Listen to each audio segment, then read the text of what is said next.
S மக்களே, இன்றைக்கி episode முடிஞ்சது. ஸோ ஃபர்ஸ்ட் வந்து அந்த சண்டே எபிசோட் முடிஞ்சதுலேருந்து தான் ஆரம்பித்தாங்க. ரம்யா உட்காந்து நான் ஏற்கனவே இந்த ஷார்ட்ஸில் சொல்லியிருந்தேன், தேவையில்லாத ஒரு ட்ராமா சவரி எனக்கு கொடுத்துட்டா இருந்தால் ஆக்சுவலாக அந்த ட்ராமா போட்டாங்க. அதனால் நம்மளுக்கு வந்து 1 ஹவரில் காமிக்கலாம். அவங்க விக்ரம் கிட்ட அதை சொல்ல, பட் அதுக்கப்புறம் சபரிகிட்ட உட்காந்து சொல்லிட்டு இருந்தாங்க, நீ எனக்கு வந்து துண்டிக்கப்பட்டதுன்னு கொடுத்துருக்கக்கூடாது அப்படின்னு சொல்லிட்டு அதுக்கு தான் அழுது ஒரு ஒப்பாரி வச்சு அது ஒரு பியோர் ட்ராமா ரம்யா பண்ணது. சபரியை கைக்குள்ளே வச்சுக்கணுங்கிறதுக்காக பண்ணது. கனியை கழட்டி விட தயாராகிட்டாங்க. சபரியை கழட்டி விட அவங்க ரெடியாக இல்லை. ஸோ விக்ரம் கிட்ட உட்காந்து அழுததெல்லாம் ஒரு ட்ராமா தான். அதுக்கப்புறமா வியானா, அப்பா இந்த வியானா தொல்லை தாங்க முடியல. சீன் அப்படி ஒரு சீனு. ஆக்சுவலாக காலையில் வியானா உட்காந்துட்டு இருந்துச்சு கேமரா கிட்ட. அப்போ சாண்ட்ரா வந்தாங்க.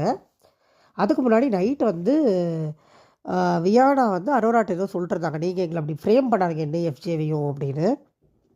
அதுக்கு ஆதரை வந்து ஓஹோ அவங்க தான் ஃப்ரேம் பண்ணுறாங்களா அப்படின்னு நக்கலாக கேட்டாங்க.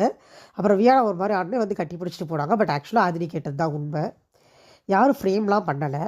இந்த அம்மா போய் ஏய் நீ ரொம்ப அழகாக இருக்குது அப்படிங்கிற மாதிரி சொல்கிறதாகட்டும், கூட சேர்ந்து வெக்கப்பட்டுக்கிட்டே நடக்கிறதாகட்டும், ஹார்ட் பீட் ரைஸ் ஆகுது, இந்த மாதிரி வார்த்தையெல்லாம் அந்த அம்மா தான் விட்டாங்க. பெல்ட் போட்டு விட சொல்கிறது, டை கட்டி விட சொல்கிறது, தோல் மேலே கை போட்டு நிற்கும் போது தள்ளி விடாமல் இருக்கிறது, இது எல்லாமே வந்து அதை தானே காட்டும். வேறு மாதிரி தான் நம்மளுக்கு யோசிக்க தோணும்.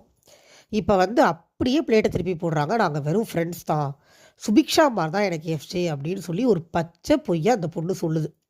அந்த பொண்ணுக்கு வீக்கெண்ட் முடிஞ்சதுக்கப்புறம் ட்ரெஸ் வரலையா வீட்டில் கண்டுபிடிச்சி கோவப்பட்டாங்க போல் இருக்குன்னு சொல்லிட்டு இப்போ அப்படியே மொத்தமாக எனக்கும் எஃப்ஜேக்கும் வெறும் ஃப்ரெண்ட்ஷிப் தான் இருக்குது, வேறு ஒன்றுமே இல்லைன்னு சொல்லுது. ஆனால் அது பார்க்க ஃப்ரெண்ட்ஷிப் மாதிரியே தெரில, ரொம்ப அசிங்கமாக தான் இருக்குது அப்படிங்கிறது தான் உண்மை. நம்ம சாண்ட்ரா மேடம் வந்து ஒரேடியாக வியானாக்கு விட்டு கொடுத்தே தெரியுறாங்க. ஏன்னு தெரில, வியானாக்கு எதிராக எஃப்ஜே திருப்பி வேற விடுறாங்க. ஆதிரை போனதுக்கே எஃப்ஜே தான் காரணம், யோசிச்சுக்கோ அப்படிங்கிற மாதிரி திருப்பி வேற விடுறாங்க.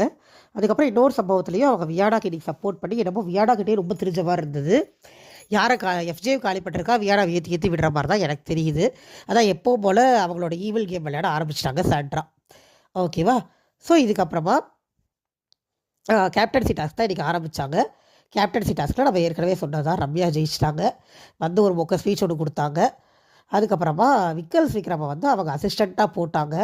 அவர் தான் நிறைய பண்ணிகிட்டு இருந்தாருன்னு சொல்லி நீ வீட்டுக்குள்ளே புலம்பிகிட்டு இருந்தாங்க. நல்ல வேலை அதெல்லாம் வரல, 1 ஹவரில். இல்லாட்டி அது ஒரு பெரிய டாபிக் ஆகிடுது, உருப்படியானதாக விட்டுட்டு அதை அட்ரஸ் பண்ணிட்டு உட்காந்துருப்பாங்க. ஸோ அது கேப்டன்சி டாஸ்க் முடிஞ்சது, இதுவும் முடிஞ்சது. இதுக்கப்புறமா தான் இது வந்தது, நாமினேஷன்ஸ் வந்தது. நாமினேஷனில் வந்து நம்மளுக்கு வியானா, அரோரா, ஆதிரை, ரம்யா, சபரி இவங்களை தவிர மற்ற எல்லோரும் நாமினேட் ஆகியிருக்காங்க.